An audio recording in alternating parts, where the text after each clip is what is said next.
RFK Jr., Donald Trump's pick to lead the Department of Health and Human Services, is heading to Capitol Hill this week to meet with lawmakers to change some minds. Kennedy is just the latest Trump nominee to sit down with senators ahead of their confirmation hearings. He is expected to face some tough questions about how he plans to lead in this role. And NewsNation correspondent Libbey Dean is live in Palm Beach, Florida, with the details tonight. Libbey.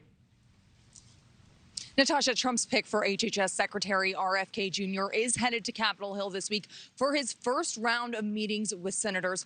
All of this in an effort to get the votes he needs to get confirmed in the Senate. RFK Jr. facing a big test this week on Capitol Hill, reportedly holding a series of one-on-one meetings with senators ahead of his expected confirmation hearings. But the Health and Human Services Secretary nominee expected to face a lot of questions from both sides of the aisle over his stated skepticism about vaccines. This also follows a report that a lawyer advising RFK about the HHS role, Aaron Siri, filed a petition in 2022 to revoke government approval for the polio vaccine, widely credited with eradicating the crippling disease in much of the world.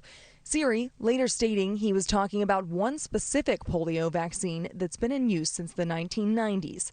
Senate Republican leader Mitch McConnell, who survived polio as a child, had a stern warning to all of Trump's nominees following the revocation report, saying, quote, "Efforts to undermine public confidence in proven cures are not just uninformed, they're dangerous. Anyone seeking the Senate's consent to serve in the upcoming administration would do well to steer clear of even the appearance of association with such efforts." Despite the backlash to the report and Democrats' repeated criticism over RFK's vaccine stance, some lawmakers are open to discussing any common ground that they may share with Kennedy. I look forward to sitting down and talking with him. Obviously, vaccines, whether it's polio or COVID, have saved millions and millions of lives, and I strongly support vaccines. On the other hand, what I will tell you, and we had a hearing on this recently, is the food industry, through their processed foods, are helping to cause obesity in this country. Trump, for his part, tells Time magazine that Kennedy doesn't disagree with all vaccines, but the president-elect adds a, quote, "big discussion is coming on vaccines given to children," even floating the disproven claim that vaccines cause autism, saying, quote, "the autism rate is at a level that nobody ever believed possible. If you look at things that are happening, there's something causing it. We're going to be able to do very serious testing, and we'll see the numbers." During that same Time magazine interview, Trump was asked whether or not his administration would get rid of certain vaccines, and Trump conceded that they would if they found them, quote, "dangerous." Natasha? We appreciate it. Libbey Dean with that tonight. Thank you. And for more, we're bringing in Niall Stanage, White House columnist with our partner, TheHill.com. Niall, always great to see you. Thanks for being here tonight. Good to be with you, Natasha. So as we were just hearing, RFK Jr. taking these meetings with lawmakers this week on Capitol Hill. And Niall, initially, he seemed to be one of the more controversial choices. But, you know, we had Gates withdrawing. There's a lot of focus on Gabbard and Hegseth right now. Do you think that RFK Jr. is in better shape right now at getting confirmed than he was initially? Interesting question. Not a whole lot, honestly, because I think that there is still the question that already existed at the outset of his nomination, which is his attitudes toward vaccines. It is quite true that RFK Jr. has some beliefs that are very widely shared, including by some people on the left. And you saw in that clip there Senator Bernie Sanders more or less endorsing Kennedy's views on processed foods. But when it gets into vaccines, that's a completely different ballgame. And RFK Jr. is pretty out there, including, as Libbey Dean noted, seeming to back the discredited idea that childhood vaccines cause autism, which they do not. Let's talk about Hegseth quickly. The defense secretary and nominee also heading back to D.C. for more meetings. He is getting more vocal support in recent days compared to when that pick was first announced. Let's take a quick listen together. I'm in a good place with Pete unless something I don't know about comes out. These allegations are disturbing, but they're anonymous. He's given me his side of the story. It makes sense to me. I believe him. Unless somebody's willing to come forward, I think he's going to get through. Senator Lindsey Graham there. So, Niall, is the path toward this position getting clearer for Hegseth in this moment?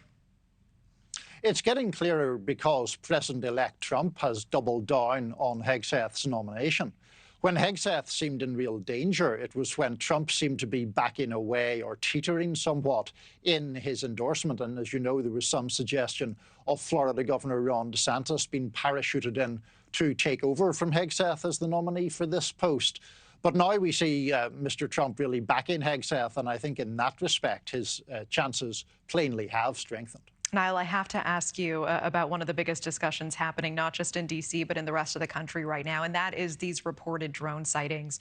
We hear Homeland Security Secretary Mayorkas being asked today whether there's any danger here. Let's take a listen to that. Right now, we are not aware of any. If we become aware of any, we will communicate accordingly and take appropriate action. With respect to the ability to incapacitate those drones, we are limited in our authorities. We have certain agencies within the Department of Homeland Security that can do that and outside our department, but we need those authorities expanded. Niall, I'm fascinated to know, what do you make of the drone situation? And are these the kinds of answers, as so many Americans and even some lawmakers are saying they're concerned they're not getting clear information? Are these answers landing today? I don't think they are landing. The drones aren't landing either, and that's why there's such a big story about it. Look, I think the problem here, and Tracy Walder mentioned it when she spoke with you this evening, Natasha, is the government seems comparatively relaxed about the presence of these drones and is adamant that they don't come from a foreign power and hasn't really taken very drastic action against them. I think you put 1 + 1 + 1 together there and get 3, and there's the question about whether this is some sort of government operation. Now, I mean, of course, I don't know that, and no one outside the classified infrastructure does, but it is otherwise puzzling that the government would be so relaxed about a situation that seems so peculiar. Niall Stanage, always appreciate the time, the analysis. Thank you so much. Thank you. Well, cartels recruiting chemistry students to cook their fentanyl. The moves reportedly making the drug stronger in hopes of getting more people hooked, especially here in the U.S. We have the details on this after the break. In journalism, trust is everything. It must be earned every day in the truth of our words and the stories we tell. I can promise NewsNation's not going anywhere. NewsNation, built upon a reputation for honest, unbiased news, reporting with integrity, perspective, and experience, building a legacy of journalism you can trust. NewsNation, news for all Americans. No more gross cough syrup. I'll want you to feel better. I want extra TV time or I'll walk. How about this? Introducing the only kid soft chew for medicated cough relief. New Mucinex Children's Mighty Chews are mighty clever. Lactate is 100% real milk, just without the lactose. Delicious, too. Just ask my old friend Kevin. Nothing like enjoying a cold one while watching the game.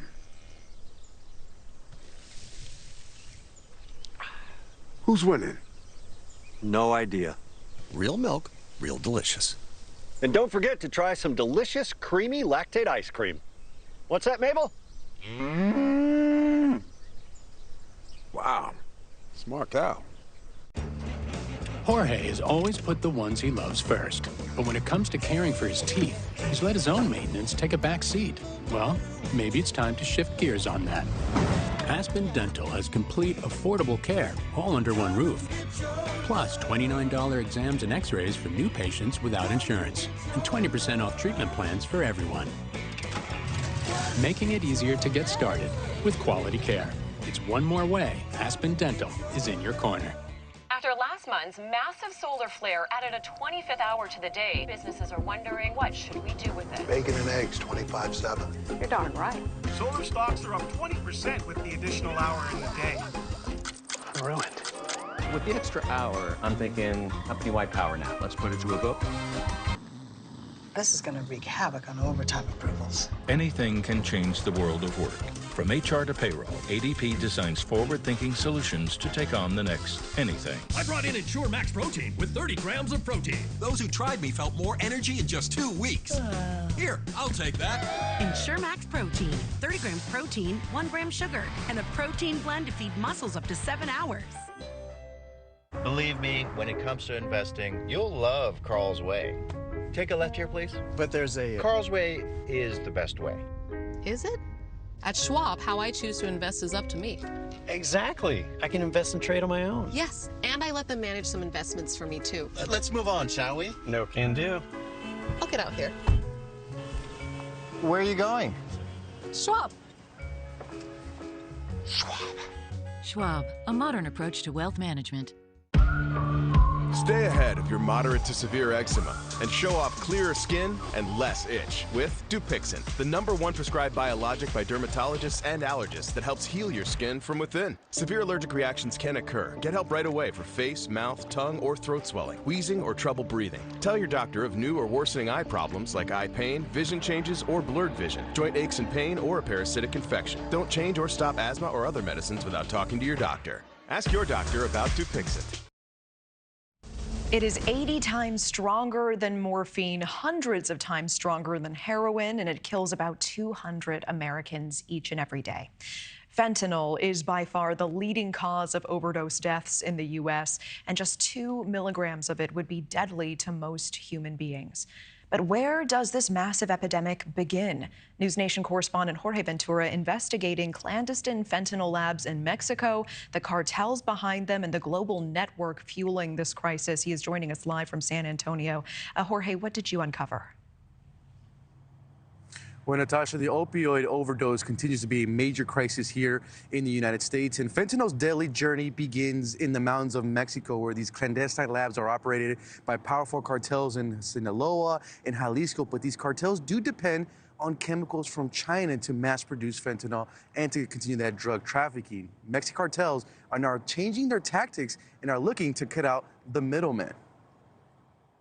The Sinaloa and Jalisco new generation cartels dominate fentanyl production. According to the DEA, using chemical supplies by Chinese companies, they manufacture massive amounts of drugs in labs hidden in the mountains of Sinaloa, Mexico, and beyond. These labs press the drugs into counterfeit pills disguised as medications like oxycodone or Xanax, flooding the U.S. market. Fentanyl is far more profitable for cartels than heroin.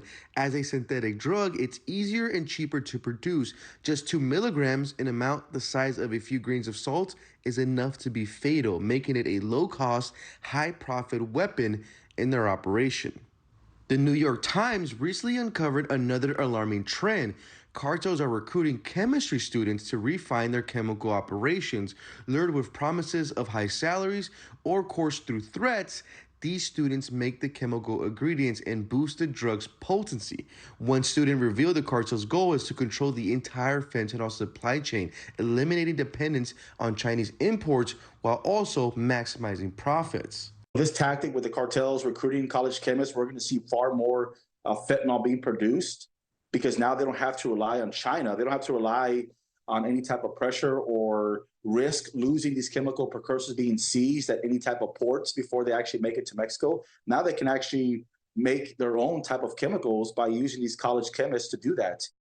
The DEA warns that cartels are continually evolving their operations, from expanding labs to using social media for sales. These criminal organizations now operate in 47 countries. Chinese suppliers and money laundering networks remain central to their operations, further complicating enforcement efforts. And my sources in Mexico say that if Mexican cartels are successful in cutting out China when it comes to chemicals, we could actually see fentanyl being produced at triple the rate than it already is. Very alarming, Natasha. Yes, certainly alarming. Jorge, while fentanyl itself is devastating communities, we're also hearing alarming reports about carfentanil. It is another synthetic opioid, even more potent than fentanyl, if one can believe it. What can you tell us about the role of carfentanil in this crisis?